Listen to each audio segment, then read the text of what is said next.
Welcome to Unsilent with your hosts Dave and Brian.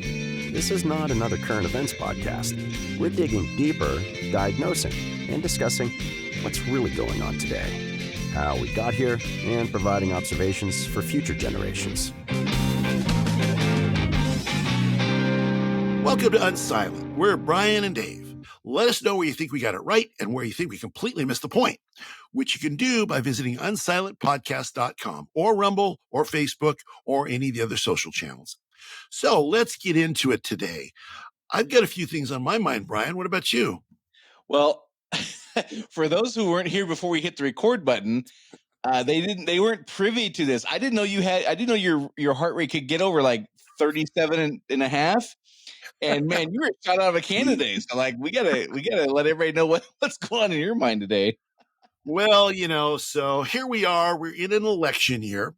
And we're also in a year in which there's lots of consequential things going on in the world, consequential legislation and debates about legislation are happening on the national level. And I'm kind of finding that my observation is that most everybody's lost their mind. They've completely lost their mind. So, and especially so, I come from a conservative background.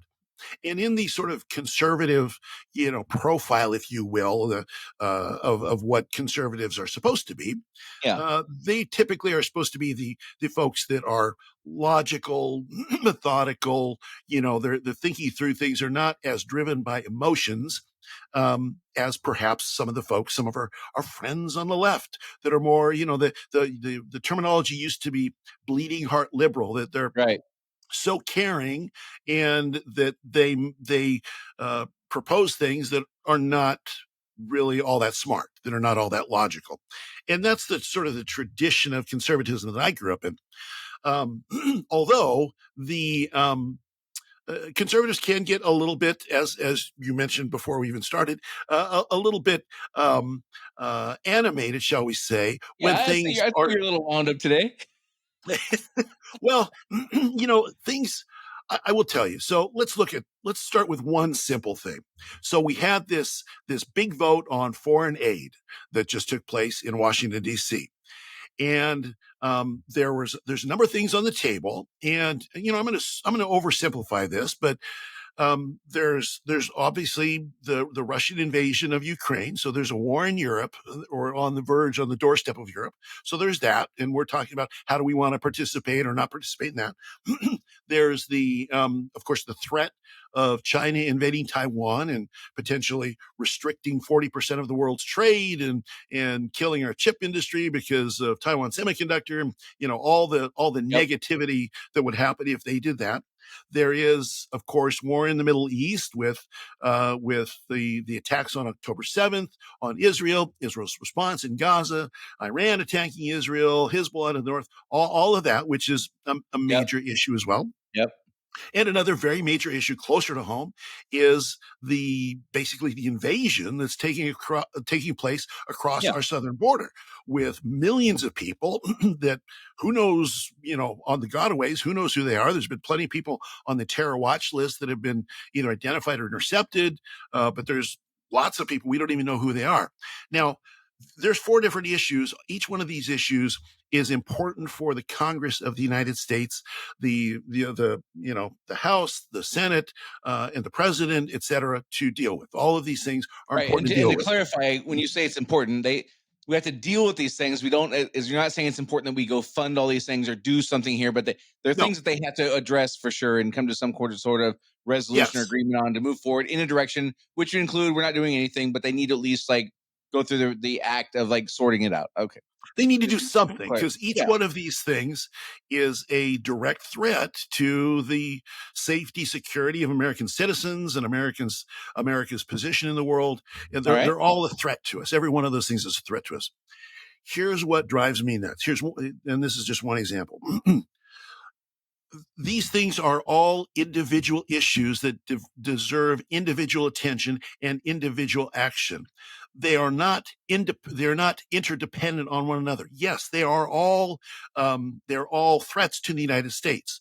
But if you decide to do something in Taiwan, that is not dependent on what you do in Ukraine. Or if you decide to do something on the southern border, that's not dependent on what you do in the Middle East. Yes, they're all together, and yes, there are they're all together in the sense that they pose threats to the United States. But this sort of legislative notion that we have now that we can tie everything together. So in this bill that was just recently passed, I'll give you another example.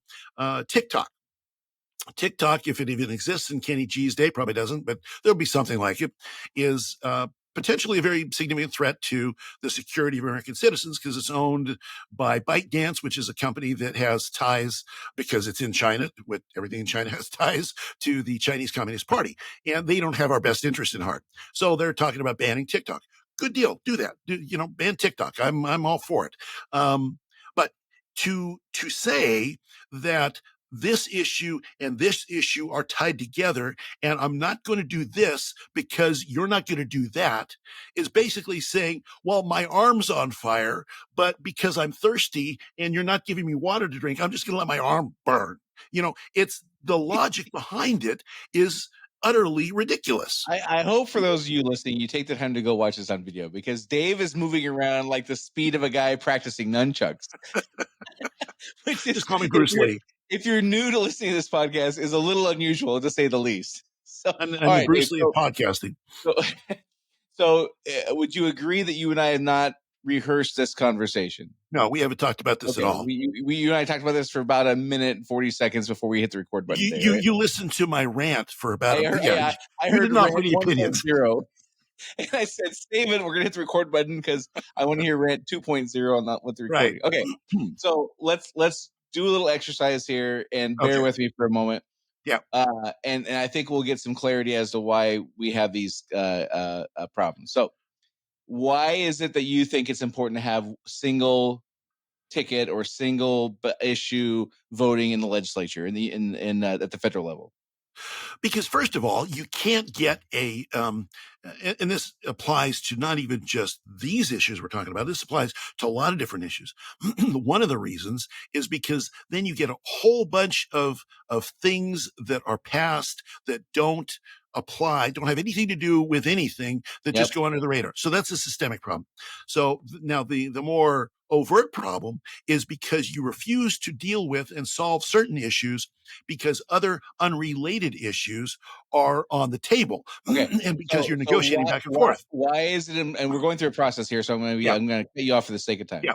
Why is it important that we solve these major issues? Because each one of these could have a massively detrimental effect on the citizens and the position of the United States. And why is it important to you that Congress act on things that could be detrimental to the citizens?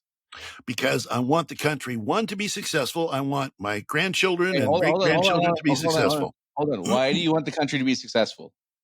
Because we're the last best hope for peace on the planet. Okay, perfect. So we went 4 layers deep there. I asked you 4 why questions, and we landed on we're the last best hope for the planet, right? Yeah. So your idea of how these things should run in the legislature, which I would largely agree with, is predicated on the notion we're the last best hope in the world, and we need to preserve what we have and continue to be successful. All right. Absolutely. Do you think that is the priority for people in the legislature? Oh, I doubt it. Yeah, I doubt it.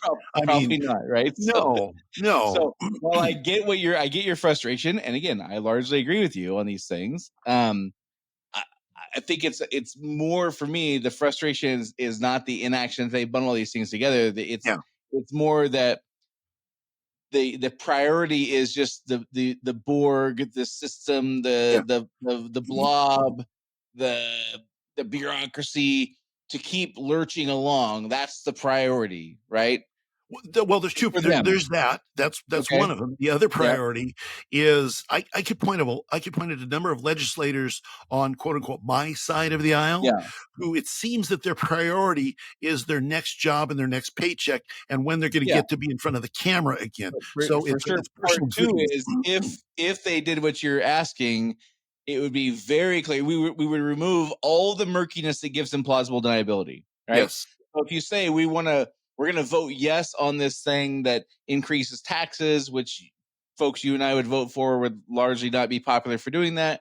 Right. But they can say, yeah, but in this case, I did it because we were saving this school bus fund that helped nuns take orphans to school every day, right? Okay, so Yes. they can hide behind the murkiness of having 7 different issues. You can't pin them down to which one they Exactly. should have, quote unquote, should have That's voted right. yes or no. Okay, so there's number 2 reason that you and I would want this is to have clarity to identify who was our representative, and Right. they're speaking in and voting in the way that we would want them to. Do you Yes. think being our representative is their priority? No, the No. representative is their next job. So so so their priority is not to be our representative. Their priority is to further their agenda, whether it's personal, like you're talking about, or keeping the board going, the bureaucracy going, right? Yeah, and I Or, don't want to say, Brian, I don't want to say that that's every last one of them. I think there no, are people that have integrity. it's probably around 96% though. It's conservatively, I'll throw a low number like that, There's like a 96%. Yeah. significant number. I would agree with a significant number.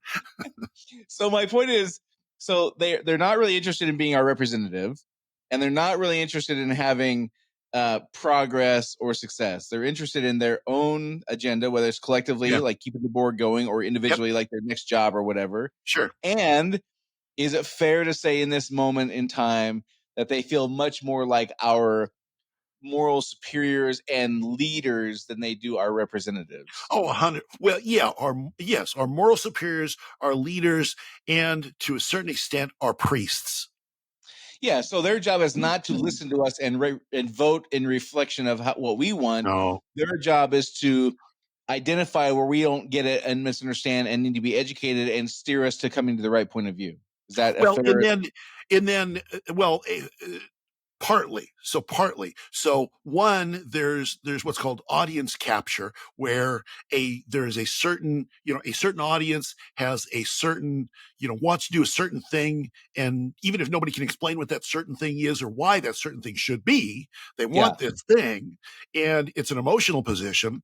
And so, okay, I'm going to stand on top of this because there's lots of eyeballs over here, even if I don't necessarily believe it. Now, they're happy from this this position over here to lecture all the other people over there about what kind of rubes and what kind of heartless fiends that they are from our position of righteousness in my little crowd over here. And so you've got both crowds just yelling at each other, and both sides, the representatives, the priests, the charlatans, did I say that? Making gobs of money on a position on those things. So that's I don't like that. Yeah. Yeah. So if we had the thing where I'm going to play devil's advocate Yeah. for a second. So let's say we had single issue voting. You Yes. could not pass a law in the United States if it had more than one issue on the ballot or the vote or like Sure. initiative or whatever it is, right? Sure. The bill, I guess it would be. Right. And let's assume that we, although I think it'd be more murky than this, let's assume that we have a reasonably high success rate of doing that. So, for instance, if we were talking about building a bridge in Arkansas, if there's another bridge 3 miles down the road in Texas, that would be considered one issue. There wouldn't be arguing. My point is there wouldn't be arguing over is that one issue or two. Like let's just grant that we kind of agree on, and it's functional. Right. If we had that, and I'm being 100% sincere when I ask this, I'm not being a smart ass when I ask this. Do you think it would be possible for the government to continue functioning or do you think that we would turn over representatives just every single cycle because somebody would always have a reason to be pissed off at John Smith for voting the wrong way? Well, yeah, I mean, in our current, so there's 2 answers to that, I think. I think there's a structural answer to that, and the way that our current structure and sort of the Leviathan, you hear that term being used a lot these days. I've not heard the word Leviathan since whatever movie that was in like 1990. Oh, really? Okay, well, then there you go. What is the Leviathan, just for dummies like me? Well, the Leviathan is the big. Well, it's kind of like the Blob, but it's a big monster. It's just a huge. A Leviathan is a gigantic. It's like a whale on steroids. So Okay, all right. it's a big monster. It's like the Kraken. Let loose the Kraken. So whatever you So paid for Evergreen State Education is really paying off right now in well, you this see, moment. there you go. There you go. So I did gain something from there besides an Right. appreciation for. All right. Never mind. So the Leviathan, got it. Okay, now I know what it is, and we have So it. so one, our system is designed for an era that was not as monstrous as it is right now. So yes, in because of the way our system is currently designed, and the principles that the founders put in place are fine. Those can apply to any type of system. But it's such a big monster now, such as that's the Leviathan, that it would be impossible to really manage what you're saying. Like, well, there's a bridge here, there's a bridge there. Which one do we vote for? I don't like your bridge. You didn't vote for my bridge, so it would be unworkable. So there's that.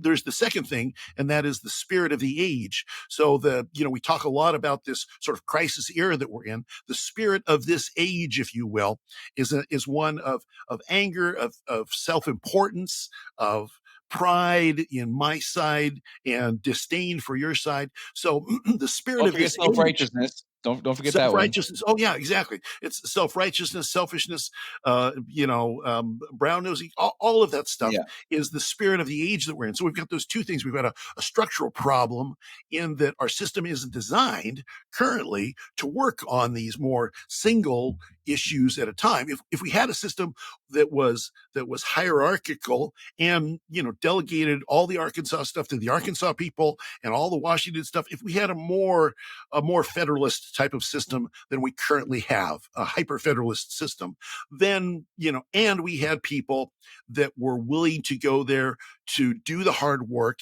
and to not go in front of the camera. I mean, the best thing we could do for fixing our system is forbid reporters in Washington, D.C. Well, but then you get people doing all sorts of evil things. So I don't know the answer to that one, but you see what I'm saying. There's such a commitment to getting on the TV and getting on the news shows and saying we're for righteousness and apple pie and motherhood and happiness, and the other side is they're basically Satanists. Right. Well, yeah. You're That's either on my side or you're the devil, or right? you're the devil. It's one of the two. You're either righteous or you're Hitler. So Yeah. that's the age we find ourselves in, and that's part of the dysfunction. So what? Okay, so I'm not sure if you answered my question the I'm way not I sure if I did intended either. to ask it. So let me. So just take a breath there. And again, for those of you listening, if you think you have your player machine on 1.5, you do not. This is the actual speed as it's happening. That's right. What I'm asking is, if we had this single issue voting, one of the arguments I've heard that maybe is the most plausible for why not to do that is Right. that no representative could ever get elected again, because there'd always be a high number of people. No representative, senator, or legislator could be reelected, because once you saw the 143 things they voted on over 2 years or whatever it is, everyone would have a reason not to like them, and you would never have incumbents. Is kind of the argument. So Well, the government would always be full of like freshman class people. You would never have people who established a decent amount of tenure, who kind of understood how things work, and like when to know when this bureaucracy is lying and this one's like, when they're telling the truth, like when to, like, just how things work in the real right. world, not how they are on paper. Well, see, that presupposes two things. One, that's probably true today. I don't think that would have been true in 1990. Okay. So I think Okay? the spirit of the age that I talked about before affects whether that statement is true or not. Um, Number two, the system was originally designed by the founders to have a bunch of citizen legislators going to Washington D.C. from their farm, take a few years off, or don't even take a few years off, just go They to went off Washington for a few D.C. years. Yeah. Yeah, just yeah, that sounds about right. That sounds American. Let's vote for that. As opposed, I don't remember who it was, but just recently I heard some radio commentator talking about the this idea of politicians saying, "In my career as a politician," and this commentator said, Why do we have career Oh, yeah, politicians? true politicians. We shouldn't have career politicians. Yeah. They were originally intended to be, if this government, if this nation was designed to be a nation by, of, and for the people, then we should have people like you and me and regular folks, the farmer from Wenatchee, the cow farmer from Kansas, going to Washington D.C. and adding a bit of common sense. We the people, work, as opposed to the $2,000 suit and the speech coach and the A/B testing of this policy issue versus that policy issue and this word versus that word. That's how the system should work. And I believe for a period of time it worked that way, but not in this age. Yeah. Yeah, I don't think that well, I just think that there's so many different factors at play of why they wouldn't do that, both in the sense of governance and also in the sense of just like their own personal ego, Yeah, right? exactly. Like they have all the cover they need on any issue right now, Right, to vote any which way they want on any bill, because there's a handful of things in each bill that they can always point. Well, here's the one thing that I was really paying attention to, right, and forget about the other stuff. Like there's zero accountability, right. and accountability hasn't been the priority for decades because No, um there's a lot of reasons because, but some that come to mind is we just presume that they all kind of had our best interest at heart, and they might vote this way when I would have voted that way, but generally speaking, they kind of want the same things I do. That I think that underlying belief framed or supported the notion that we didn't have to get in the weeds too much on the stuff because sure. he might vote this way on that and that way on this, and I would have done the other way around. But over the course of 4 or 5 years, we're gonna generally agree on the same kinds of Right, things. right, That's when we had this belief, whether it was real or not. I don't know. I get more cynical all the time, but I do believe that there's a period where it was true where they were actually our representatives. That's not the case now. right, I don't think that we're in all that much different situation than we were in King George's time when we were pissed about taxation without representation. They are regularly today. I saw a thing in the news. They're going to raise capital gains tax to 40 something percent from 20% or whatever, and they're going to they're looking to add a capital gains tax on unrealized gains of 25%. And so you and my whole reason for asking those questions in the beginning was to see if you felt the same way I do about how we have this period of time where they aren't doing what we would like them to do, both in right, a sense of like how government's supposed to work. right, Like they're supposed to represent us. They're supposed to do things to make us help lives get better for the average American, right, making it so that our country, presumably they like it, which I guess in many cases you could argue that they don't in Congress right now. But the idea sure. was you would represent a country you would like, and you would want that country to be better, and you want the citizens' lives to be better, and you would vote certain ways.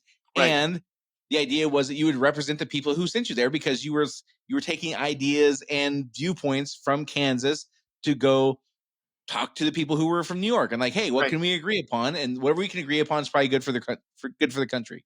right. All that is gone. All that is gone, Yeah, and they're taxing the crap out of us with not like hardly even there's rarely a month that goes by that there aren't new taxes either imposed or discussed somewhere in the country, sure. that are significant, right? Yeah, And so it's exactly you and I talk about the cyclical nature of things a lot.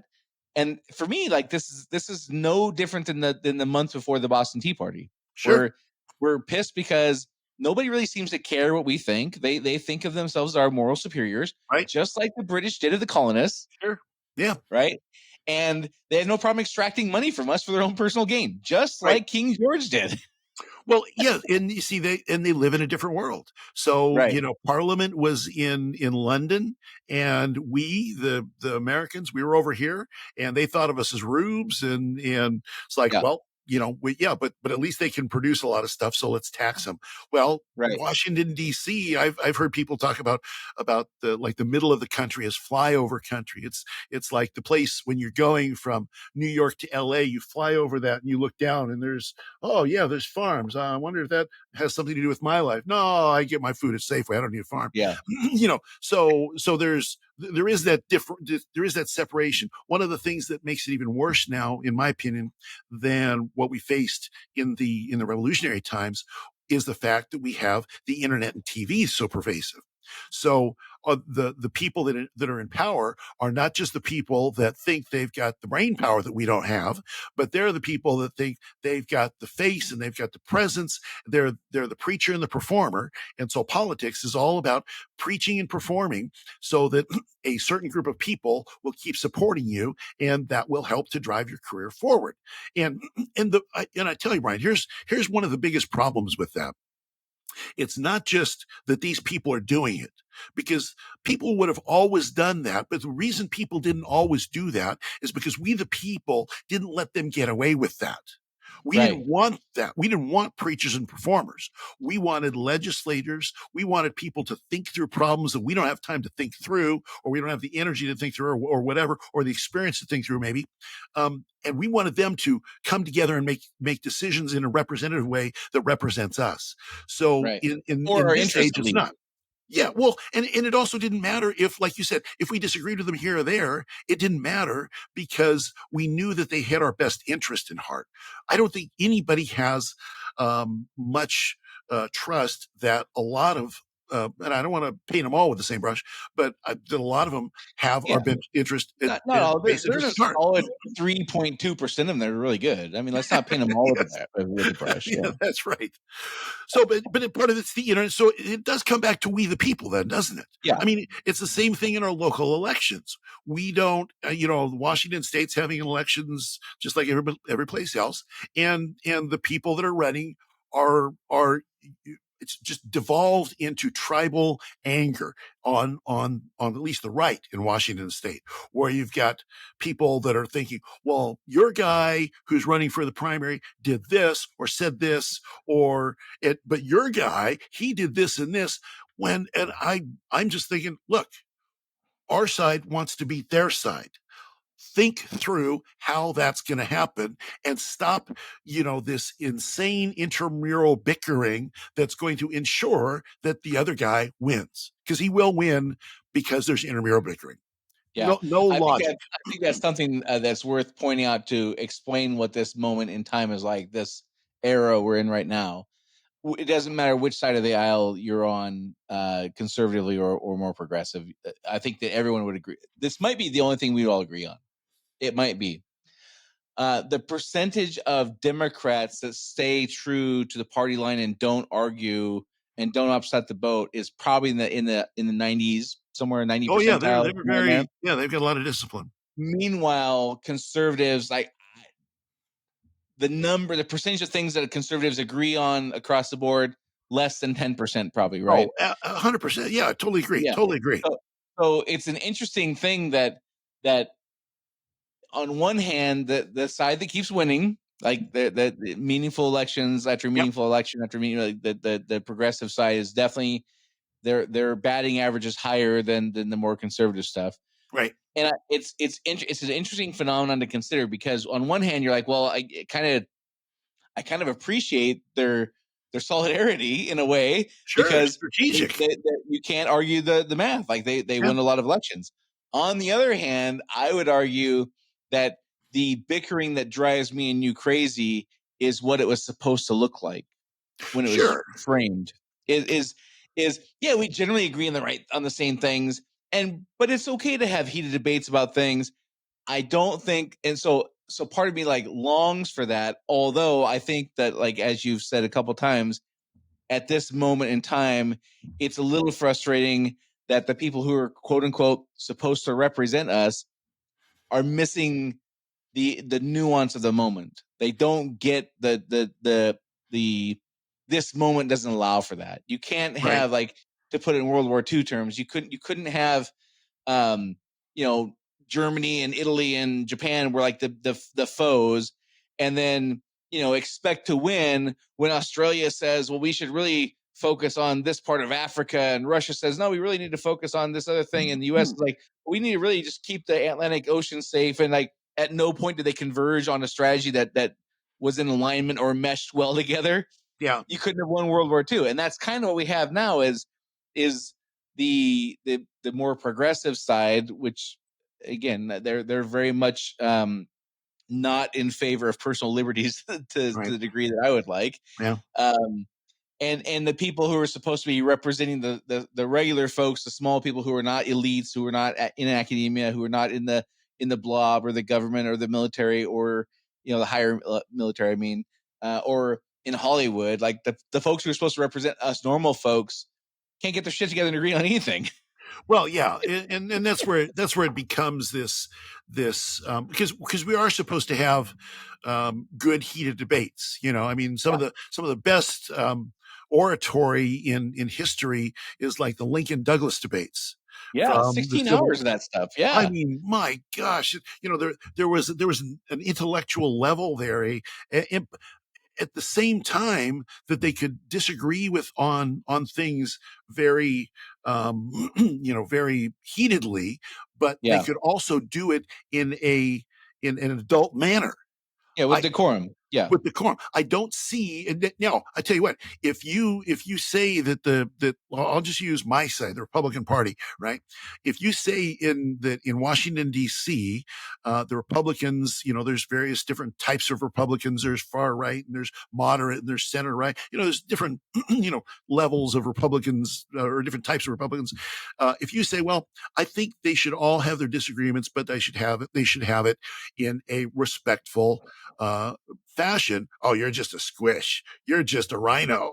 Oh my word. If anybody says that word rhino around me anymore, I'm going to just slap them, because, uh,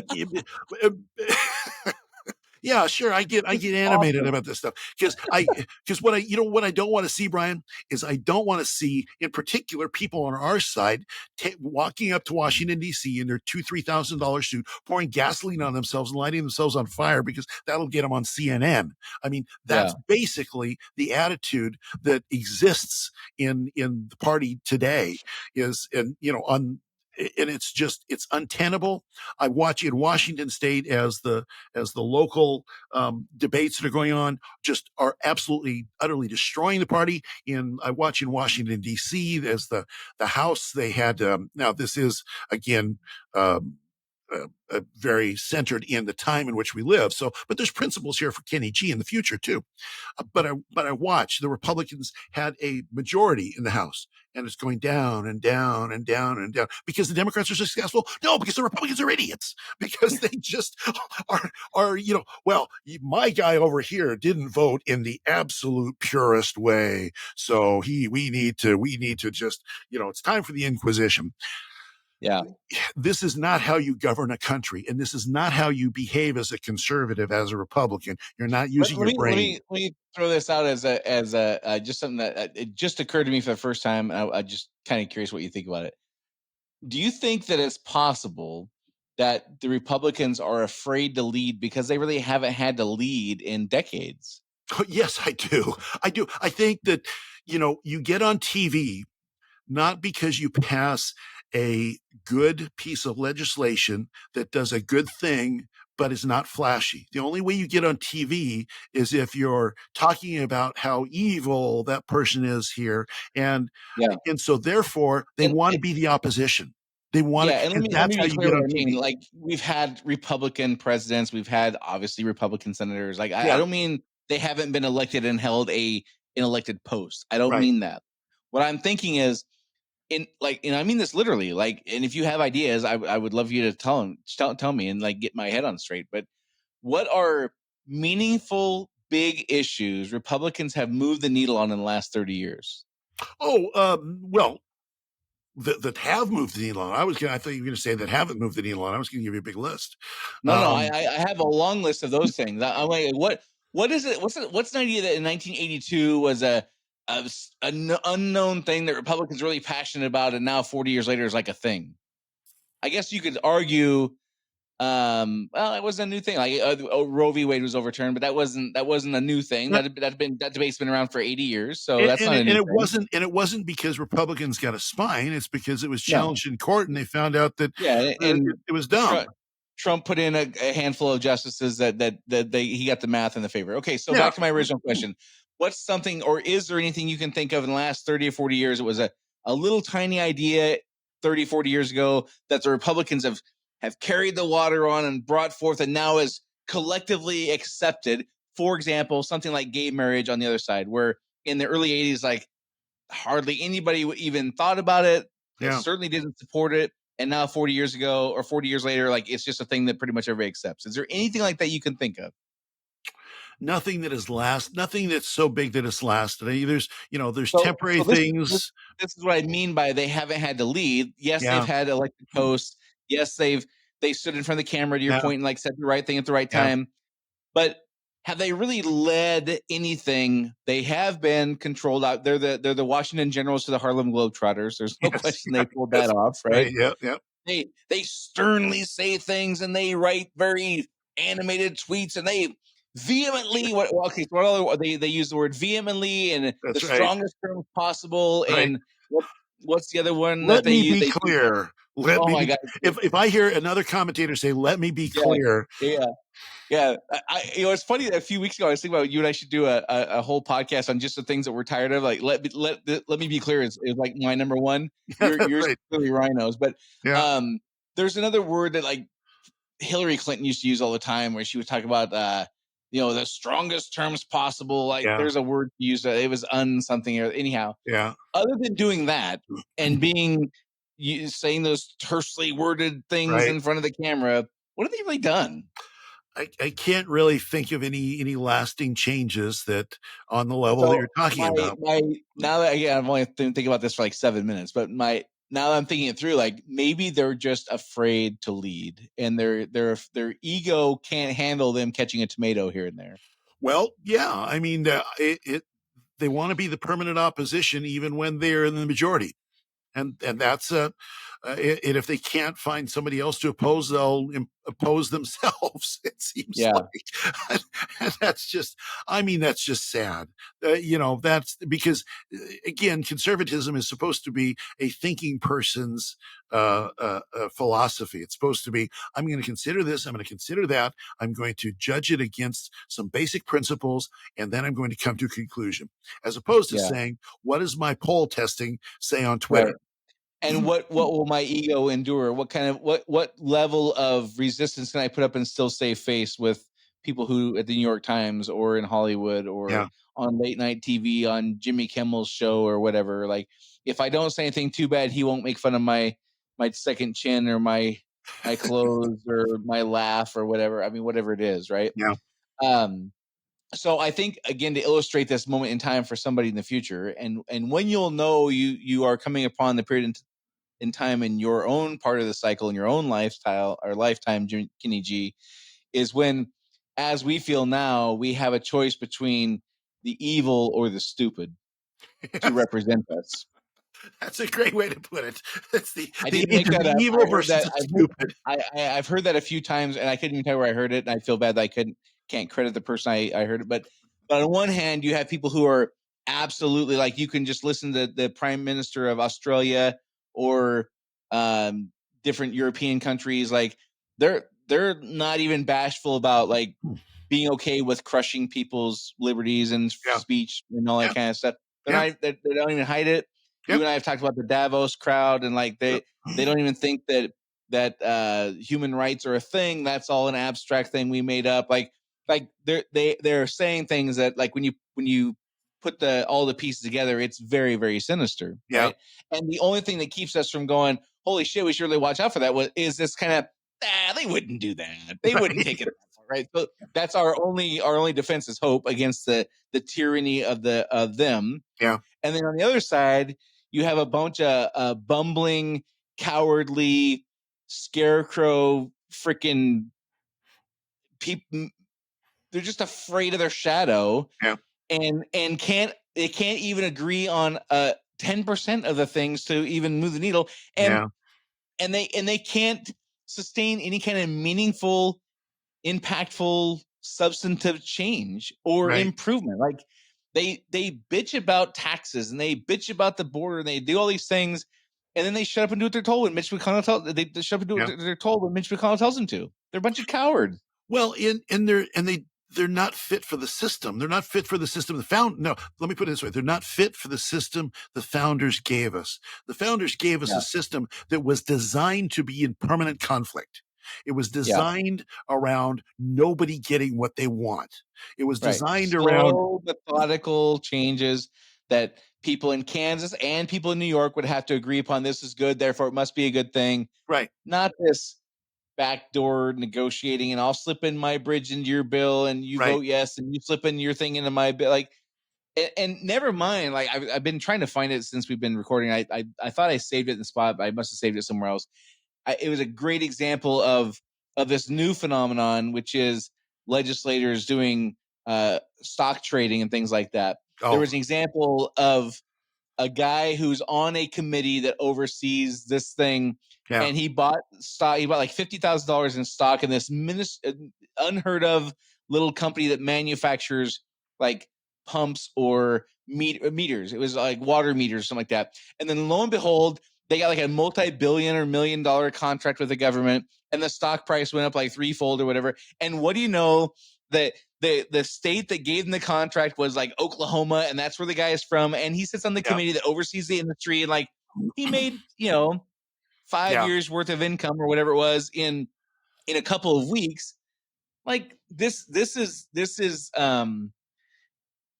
representative of the moment. Now to be fair, like I think we're risking just sitting here bitching about things too much and not explaining the moment in time for other folks. So on the flip side of that, you have people who feel we're not doing enough on the climate agenda, and we're not doing enough to sustain water sustainability, and there's too many people, and they're just as angry with their people as we are with our people.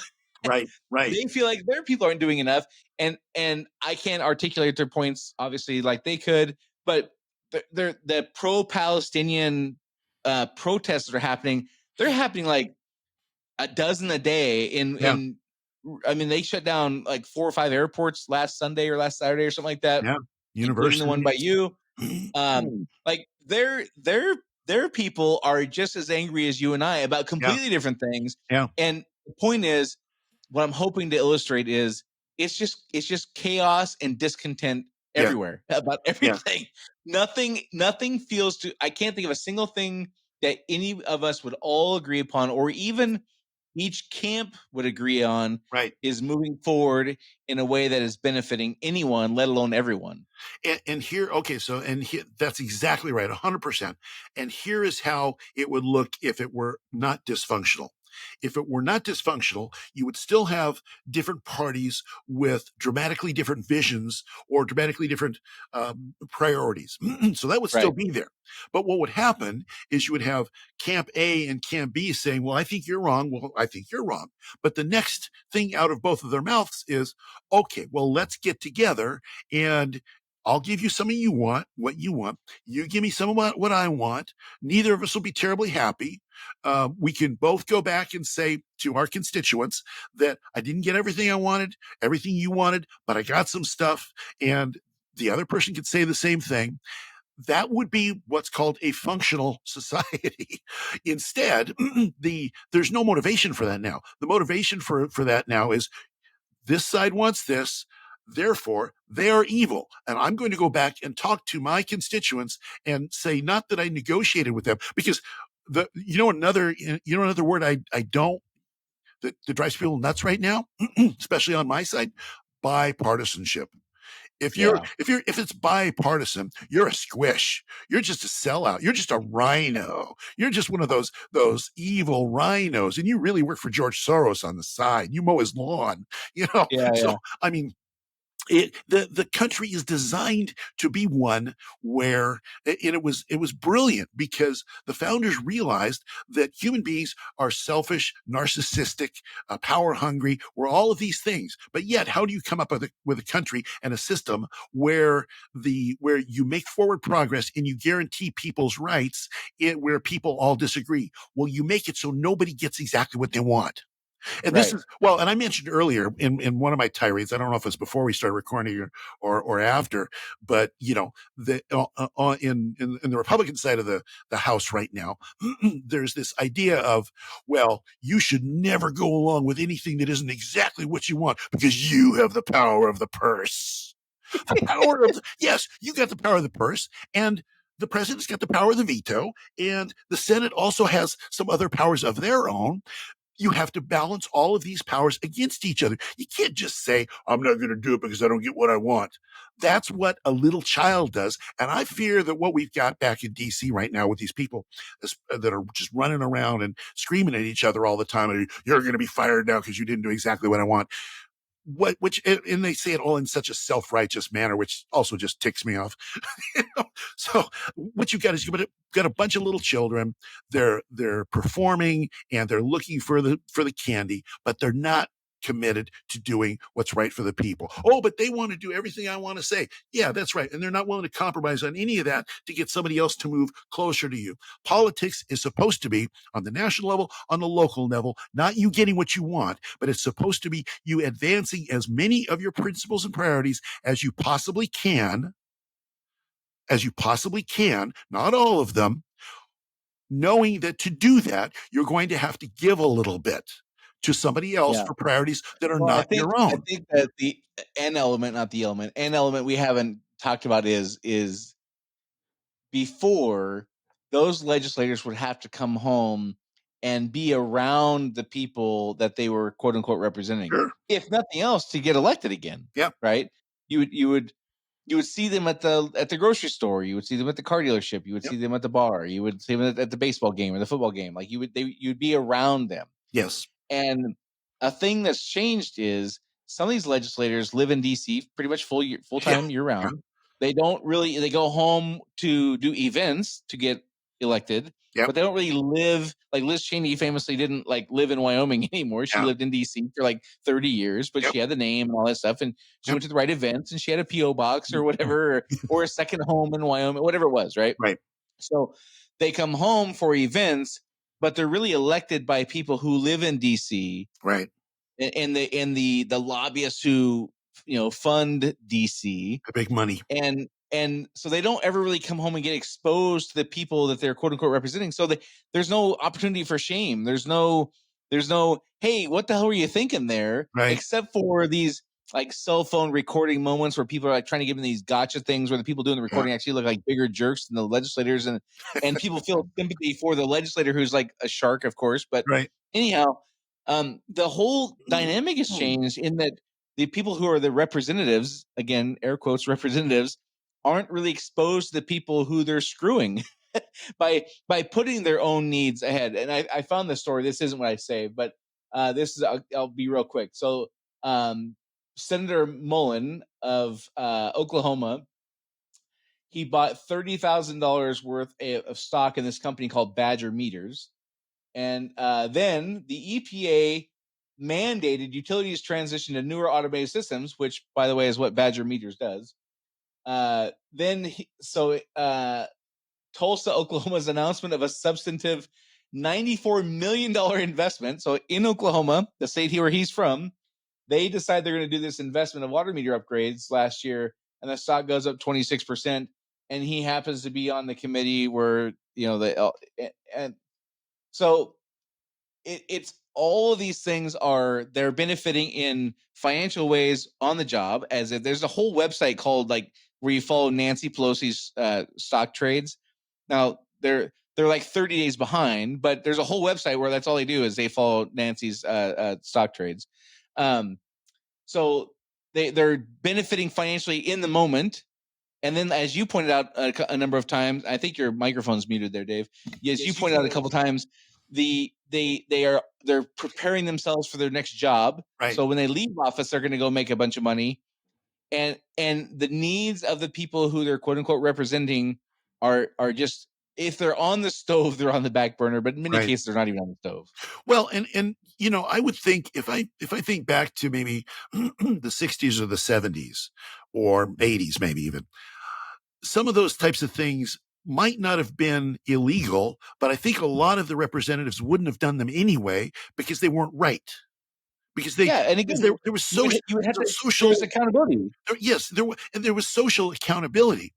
So right? part of the problem with the Blob and Leviathan, how big this monster is it's easy for stuff, even in this internet age, to fly under the radar, and so therefore people can. I mean, this stuff about Nancy Pelosi's investment criteria or investment success, it's out there.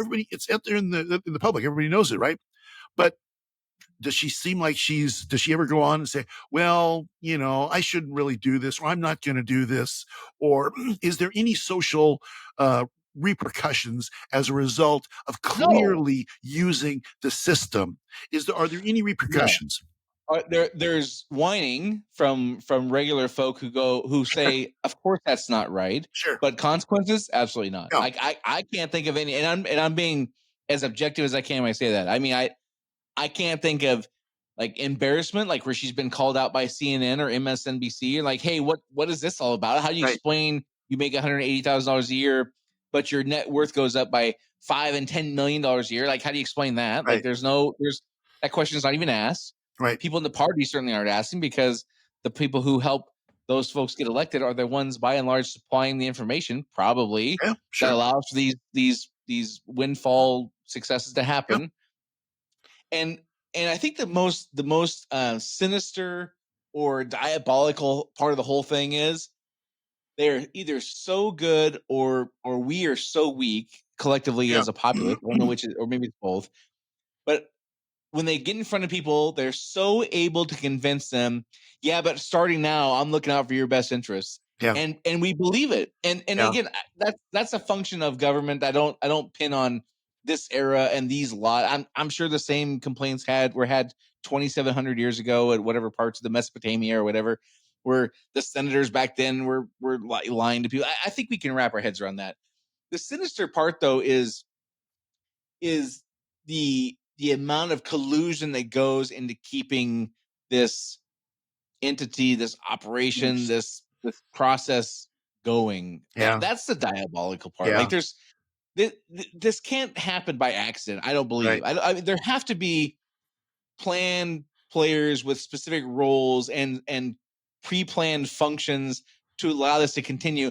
Otherwise, somebody, a Jesse Jackson type, would go, listen, you've been saying this bullshit for 25 years and you've made $100 million, and rent is now 10% more of our income than it was 30 years ago. Like, if it wasn't orchestrated, if there Yeah. weren't players, Yeah. that stuff would have to happen, wouldn't it? I suspect so. Well, here's what I think. Yes, I think that's true. I do think that's true. I think the reason that's possible for that to happen is because a point you made just a few minutes ago is also true, and that is we are as a society too weak to call them on it.